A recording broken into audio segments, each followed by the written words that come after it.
El objetivo de este video es lograr que podamos tener las herramientas para convertir casi cualquier palabra en plural y además saber qué género tiene. Entonces, la pregunta es, ¿cómo hacerlo? Dado que hemos visto en internet o en nuestros libros que hay varias maneras de hacer el plural.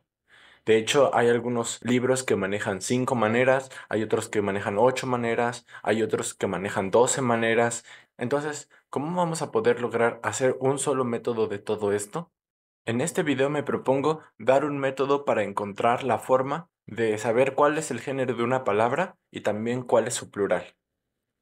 Y antes de que pasemos directamente a esa explicación, recordemos la importancia de sabernos el género de una palabra. Y es que si no sabemos cuál género tiene, entonces no vamos a poderla declinar correctamente cuando estemos viendo genitive o accusative o dative o incluso el mismo nominative.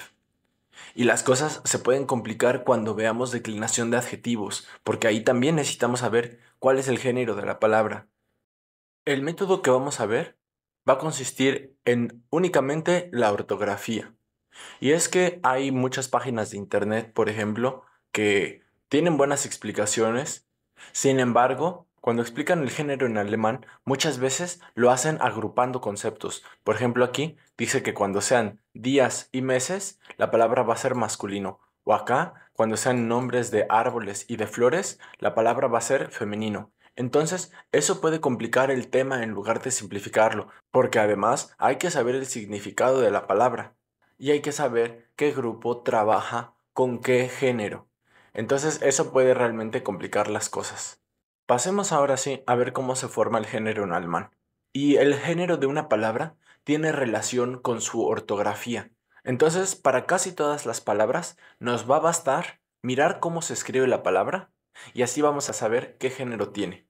Empecemos con el género femenino porque este es el que tiene las reglas más claras y más sencillas.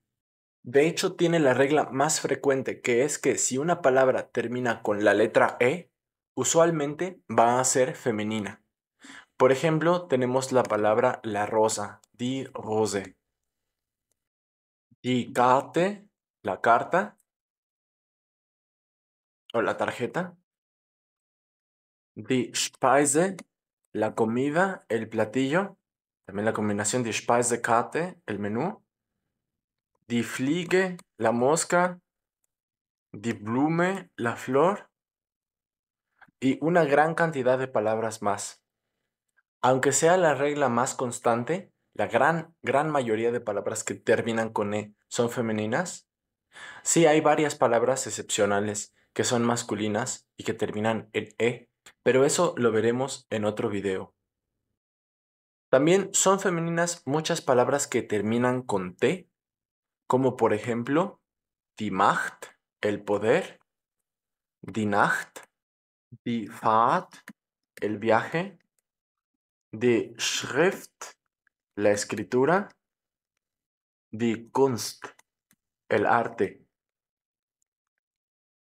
Muchas de estas palabras son la derivación de un verbo. Por ejemplo, Macht, que es el poder, viene de machen, que es hacer, y claro que vemos la relación. Fahrt viene de fahren, transportarse, conducir, o Kunst, por ejemplo, que viene del verbo können. Estas palabras que terminan con T y son femeninas tienen otra característica muy importante, y es que su plural lo van a formar solamente con una E al final y si la raíz de la palabra lo permite, vamos a ponerle umlaut. Para que pueda tener umlaut tiene que ser una A, una O o una U. Entonces aquí sería die Mächte, las fuerzas, los poderes, die Nächte, las noches, die Fährte, los viajes. Schrift no permite poner umlaut, nada más haríamos die Schrifte, las escrituras, y die Künste, las artes. Esta forma de hacer el plural es muy singular, nada más va a pasar con estas palabras terminadas en T. Para todas las demás palabras femeninas, para hacer su plural solamente vamos a necesitar ponerle EN al final, si es que no tenía la E. Así, nuestras palabras que terminaban con E, por ejemplo, la palabra rose, va a ser su plural simplemente agregando una N. Pero estas palabras que tienen T, no. Estas nada más van a necesitar una E al final. Y una cosa más que hay que agregar de estas palabras terminadas con T es que a esta misma categoría pertenecen algunas cuantas palabras que terminan con D y también son femeninas. Así que son derivados de esta misma regla, como por ejemplo la palabra Hand, que significa mano, cuyo plural entonces va a ser Hände.